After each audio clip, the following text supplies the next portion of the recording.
All right, so what is DOGE? Not the coin, but a new department in the US federal government, the new government, which will be led by President Donald Trump. And this Department of Government Efficiency, or DOGE, will be led by Elon Musk. And it's going to do something pretty ambitious that hasn't been done before. So in this video, I'm going to tell you some very important things that you need to know about that most people don't even know about. They think Doge and it's some kind of a coin or something related to coin. It's not related to the coin, but it's going to do something historic in the US that has never been done before. You ready? All right, so the first thing to know about this department, DOGE department, is that it's not necessarily going to be like any other department in the US government, like the Department of Defense or Department of Education. It's going to be more like an advisory board, an external department which will advise the federal government, specifically President Donald Trump, on certain things, which I'm going to talk about. So that's number one. Number two, this department will not only be led by Elon Musk, but will also be led by Vivek Ramaswamy. Vivek Ramaswamy is a Republican candidate. If you all remember, he also ran in the primary. He quit way before, endorsed President Donald Trump. And he's also a venture capitalist. So between Elon Musk and him, they're going to advise the federal government under President Donald Trump how to do certain things, how to make the US government efficient. Number three, what's the mission of this department? Well, the mission is plain and simple. Elon Musk and a lot of other people believe that the US government is spending too much money, too much wasteful spending, and the government is too big. It needs to be made more efficient. It needs to be cut down. A lot of jobs need to go away. A lot of spending needs to be cut down. And they're going to look at every single department in the US government to then advise President Donald Trump about what departments to cut, where the money should be slashed, what job needs to go, and so on and so forth, with the goal of making the US government more efficient and spending less money, less taxpayer money. The next thing you need to know is, what are their targets? Well, Elon Musk has said that he aims to target to cut about $2 trillion out of the US budget. $2 trillion.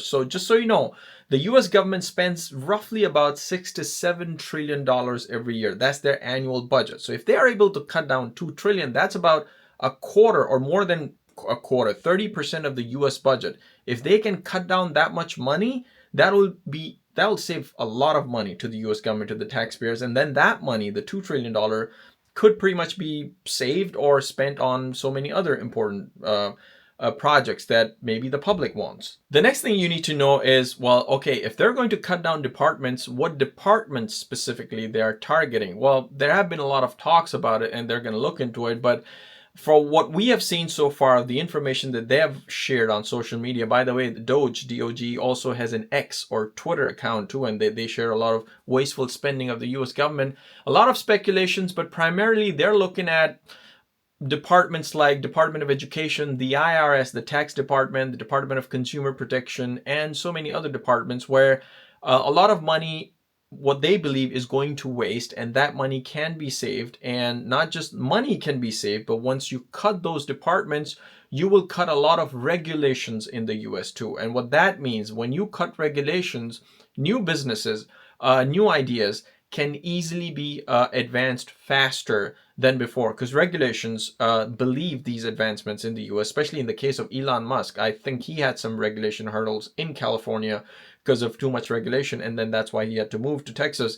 But the idea is, when you cut down these departments, you will cut down a lot of regulation. You will give a lot of incentives to general public and new startups to start their business, start their ideas in the US, and then invest more money eventually. If you really want to look at like what departments specifically they're going to cut, look up Milton Friedman. He's a Nobel Prize winning economist who served, I believe, under President Reagan.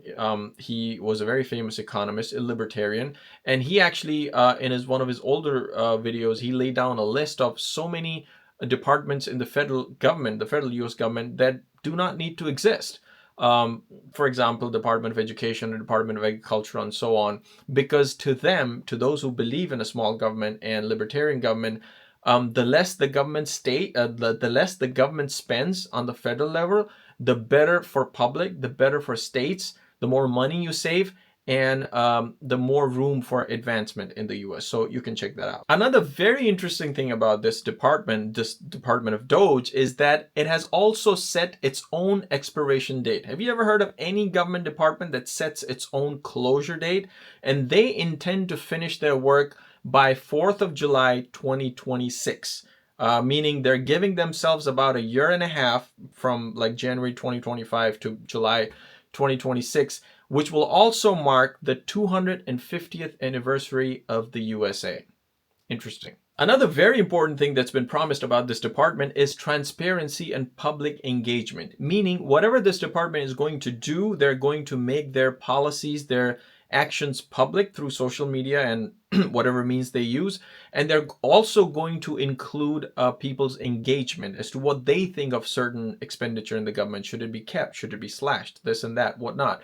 Also, the idea of running the government like a company. So they're also thinking of putting some kind of a leaderboard of different government agencies or departments of how much work they do for the money they spend and stuff like that. So there's been a lot of discussion about that too. And if the public gets to engage and gets to see which department is doing better or worse, then they can also give it's kind of like a contest of different government departments for the money they spend. So that's going to be interesting. And finally, I believe the most important thing that people need to know is that this department, whatever recommendations they make at the end of their tenure, at the end of their term, or during their term, all of those steps, especially cutting down or shutting down federal agencies, or cutting so much money into the budget and all that, a lot of that is going to require congressional approval, which means the Congress needs to pass legislation. They need to work together and come up with laws to support those initiatives, and they need a lot of support for those policies in the Congress. Now, the good thing is,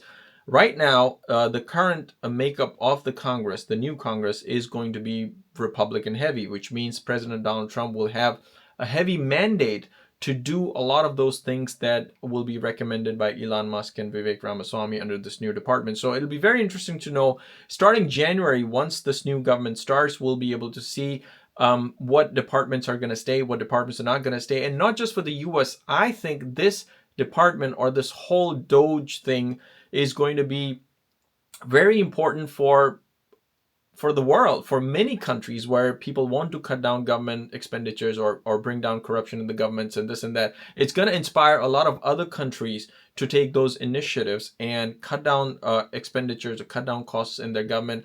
By some reports, if you look it up already, Argentina is already doing something like that. They had this new president who was pretty much a libertarian, and he slashed a lot of government spending by just straight up shutting down a lot of government departments. And that has brought down a lot of government spending. That has helped inflation in that country by some reports. And apparently it's working for them. So will it work for the US? That remains to be seen, but it's going to be very interesting in the coming days. Thanks for watching. I'll see you with the next one.